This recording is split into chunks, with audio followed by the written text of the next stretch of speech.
हम लोग 18,000 श्लोक की कथा को न सुने, संपूर्ण भागवत को न समझ पाए, केवल 4 अक्षर को समझ लें बस, केवल 4 अक्षर। और नामकरण बहुत सूझबूझ से किया है व्यास जी ने। भागवत जी में 4 ही अक्षर हैं, मुख्य रूप से 4 ही दिशाएं हैं, पूरब, पश्चिम, उत्तर और दक्षिण। 4 ही पुरुषार्थ हैं, 4 ही फल हैं, धर्म, अर्थ, काम और चौथा मोक्ष।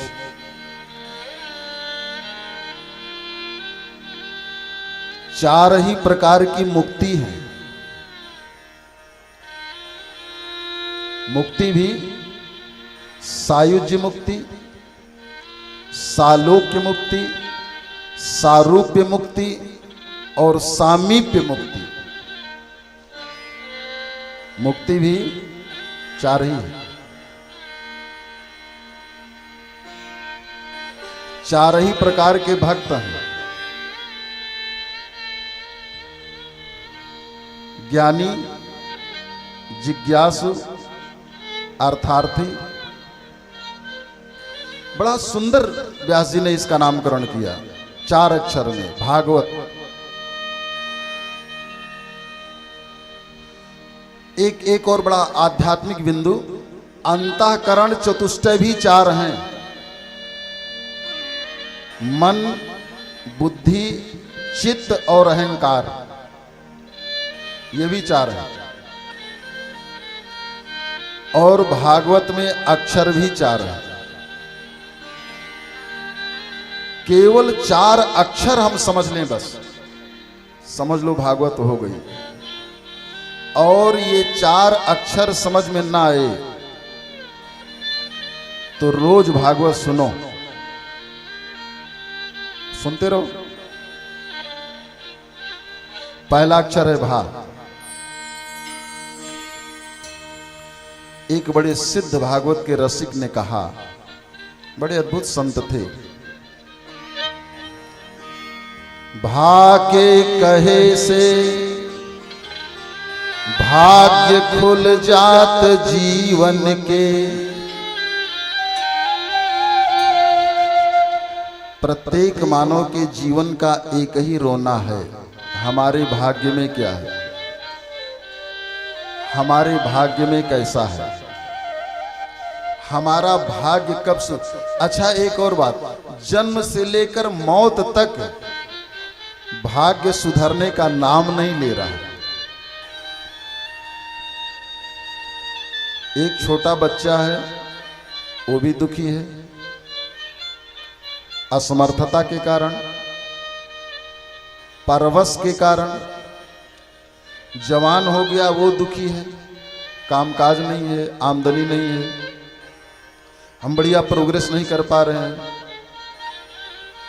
बूढ़ा है वो भी दुखी है, हमारी अब चलती नहीं, बेटा नहीं सुनता, बेटी नहीं सुनती, बहू नहीं सुनती, पोता नहीं सुनता।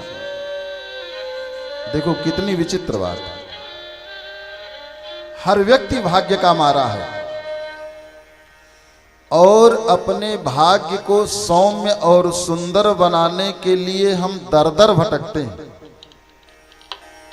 कोई संत मिले, कोई सतगुरु मिले, कोई तांत्रिक मिले, कोई ज्योतिषी मिले, कोई ब्राह्मण मिले, हमारे भाग्य को सुधारे। कहीं जाने की आवश्यकता नहीं। श्रीमद् भागवत भगवान के चरणों में बैठकर श्रद्धा और समर्पित भाव से केवल भा अक्षर का उच्चारण करो, केवल भा। भा के कहे से भाग्य खुल जात जीवन के, और गा के कहे से गुमान गिर जात है। दूसरा अक्षर गा। गा के उच्चारण से उच्चारण करता अहंकार उसका निर्मूल होता है, अभिमान निर्मूल होता है। मनुष्य के जीवन का जो सबसे बड़ा दुर्गुण है वो अभिमान है, अहंकार है। यद्यपि हमारे शास्त्रों में 3 दुर्गुण की चर्चा है, रामायण में भी और भागवत में भी, और श्रीमद् भगवत गीता में भी। रामचरितमानस में गोस्वामी जी कहते हैं, काम क्रोध मद लोभ सब नाथ नरक के पंथ,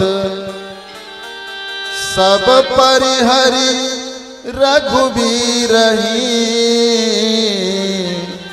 भजहु भजहि जेहि संत। काम क्रोध और लोभ, इन 3 दुर्गुणों की चर्चा है, और गीता में भी इन्हीं 3 दुर्गुणों की चर्चा है।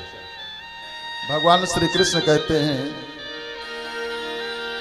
त्रिविधस्य नरकस्येदं द्वारमनासन आत्मनः कामः क्रोधः तथा लोभ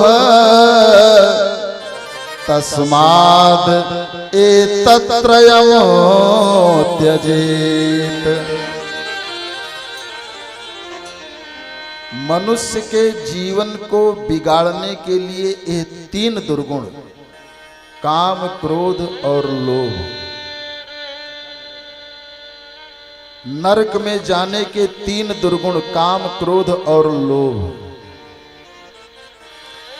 पुनरपि जननम पुनरपि मरणम पुनरपि जननी जठरे शयनम। बार बार 84 लाख योनियों में जन्म और मृत्यु को प्राप्त करने के 3 दुर्गुण, काम क्रोध और लोभ।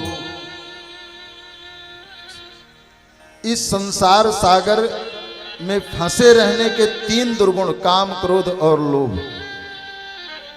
नरक में जाने के 3 दुर्गुण, काम क्रोध और लोभ। नाना प्रकार की विसंगतियों, विडंबनाओं और दुखों का सामना करने के 3 दुर्गुण, काम क्रोध और लोभ। और एक और बड़ी अद्भुत बात है, नरक में जाने के भी 3 रास्ते हैं और स्वर्ग में जाने के भी 3 ही रास्ते, न उधर 4 हैं न इधर 4 हैं। 84 लाख योनियों में भ्रमण करने के भी 3 रास्ते हैं, काम क्रोध और लोभ। और इस संसार सागर को पार करके मुक्ति प्राप्त करने के भी 3 ही रास्ते हैं। वो कौन से हैं? ज्ञान, भक्ति और वैराग्य। मुक्ति प्राप्त करने के 3 मार्ग, भक्ति, ज्ञान और वैराग्य। स्वर्ग में जाने के 3 मार्ग, भक्ति, ज्ञान और वैराग्य। पुनरपि जननम पुनरपि मरणम पुनरपि जननी जठरे शयनम। इससे मुक्त होने के 3 ही मार्ग, भक्ति, ज्ञान और वैराग्य। और नरक में भी जाने के 3 ही मार्ग, काम क्रोध और लोभ। एक बात बहुत अच्छी तरह से दिमाग में बिठाने की आवश्यकता है, भगवान इन 3 दुर्गुणों को काफी हद तक माफ करते हैं। अगर किसी मनुष्य में काम की अधिकता है तो भगवान कहते हैं कि जीव है यार, इंद्रियां हैं, नहीं बसीभूत कर पाया, कोई बात नहीं। क्रोध की अधिकता है तब भी भगवान माफ करते हैं काफी हद तक। लोभ की अधिकता में भी भगवान काफी हद तक एडजस्टमेंट करते हैं मनुष्य के साथ, लेकिन अभिमान के साथ भगवान बिल्कुल समझौता नहीं करते। 90% काम क्रोध लोभ के साथ नारायण समझौता करते हैं, और अभिमान के साथ 1% समझौता नहीं करते। नहीं, ये नहीं। समुद्र मंथन हुआ, उसमें से लक्ष्मी जी निकली। लक्ष्मी जी ने नारायण का वर्ण किया पति के रूप में, और भगवान नारायण लक्ष्मी को लेकर वैकुंठ में आए।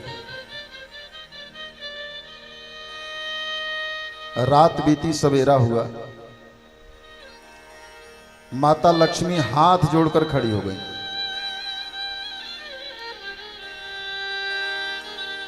आपके साथ मैं पहली बार आई हूं, मेरा आपका पूर्व का कोई परिचय नहीं है। अब तो विवाह से पहले ही सब लड़की लड़के का परिचय हो जाता है, सब कुंडली अंदर की बाहर की, सब कुछ पूछने पछोरने की जरूरत नहीं है किसी से।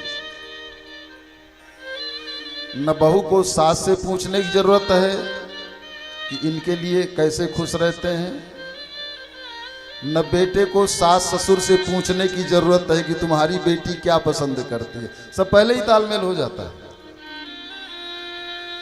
माता लक्ष्मी ने हाथ जोड़ करके निवेदन किया, पहली बार आई हूं, मुझे आपके स्वभाव का परिचय नहीं। आप प्रातः काल कितने बजे उठते हैं, रात्रि को कितने बजे सोते हैं, सुबह के नाश्ते में क्या लेते हैं, मध्याह्न के भोजन में क्या लेते हैं, रात्रि के भोजन में क्या लेते हैं, आपकी दिनचर्या क्या है, आपको पसंद क्या है, आपकी रुचि क्या है, भोजन सामग्री में आप ज्यादा रुचिकर कौन सी वस्तु आपको प्रिय है। भगवान ने कहा कि देवी, वैसे तो मेरे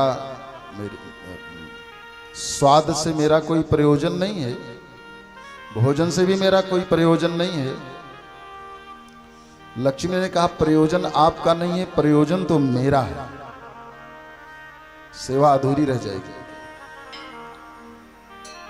आप बताएं। तो भगवान नारायण ने कहा कि भोजन में मुझे अभिमान बहुत प्रिय है, अहंकार में मुझे बड़ा स्वाद आता है, तो मैं बड़ी रुचि के साथ नाश्ते में भी, दोपहर के भोजन में भी, रात्रि के डिनर में भी। माता लक्ष्मी ने मुस्कुरा करके निवेदन किया, आप पूरी तरह से टेंशन मुक्त हो जाएं। भगवान ने कहा, कैसे? मैं आपको तीनों टाइम, कभी कभार व्यस्त रह सकती हो, कहीं आना जाना हो गया। लक्ष्मी ने कहा, मैं जहां भी रहूंगी दुनिया में, जिसके यहां भी रहूंगी, कहीं भी आपके भोजन की व्यवस्था करती रहूंगी, कहीं भी। और इसको आप प्रत्यक्ष में देख लें, जिसके पास इनकी अधिकता हो जाती है लक्ष्मी जी की, तो स्वाभाविक है, रेयर पर्सन, 100 में नहीं लाख में कोई होगा जो लक्ष्मी की अधिकता के बाद अभिमान से बच जाए। लाख में शायद कोई एक निकल आए, नहीं तो स्वाभाविक है कि अभिमान उसको हो ही जाना है। और एक बात और गांठ बांध लेना कि जब लक्ष्मी की अधिकता के बाद अभिमान का प्रारंभ हो जाए, वैसे देख लो, उनकी चितवन बदल जाती है, वाणी बदल जाती है, व्यवहार बदल जाता है, शब्दों में काफी वजन आ जाता है, काफी गंभीरता आ जाती है, उठने बैठने चलने में भी काफी फर्क पड़ जाता है। तो अगर ऐसी स्थिति बन जाए तो उन धनी महोदय को एक बात समझ लेनी चाहिए कि कब तक अब हमारे पास रहेंगी कोई भरोसा है नहीं, और जाने की तैयारी कर चुकी है। अगर जाने की तैयारी न करती माता जी तो हम अभिमान से रहित रहते, हम अभिमान से वंचित रहते। अगर इनका आगमन शुरू हो, अभिमान का आगमन शुरू हो गया है तो इनके प्रस्थान की तैयारी प्रारंभ हो गई।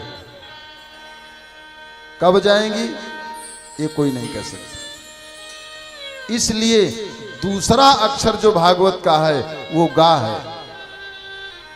भा के कहे से भाग्य खुल जात जीवन के, और गा के कहे से गुमान गिर जात है। वा के कहे से विष्णु भक्त होत जन। तीसरा अक्षर है वा।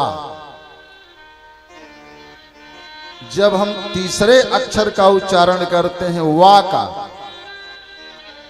तो भगवान विष्णु के भक्तों में अपना भी नंबर आ जाता है। हम भी उस लाइन में खड़े हो जाते हैं जो लाइन भगवान नारायण के चरणों तक जा रही है। भक्तों की लाइन में हम भी लग जाते हैं। और फिर चौथा अक्षर है ता। वा के कहे से विष्णु भक्त होत जन, और ता के कहे से भव सागर तरी जात हैं। यही जीवन का लक्ष्य है, यही जीवन का ध्येय है। और विशेष रूप से ये जो मानव जीवन मिला है, ये जो मानव तन मिला है, भवसागर तरी जाता, इसी कार्य के लिए मिला, इसी उद्देश्य की। तो भागवत जी में 4 अक्षर,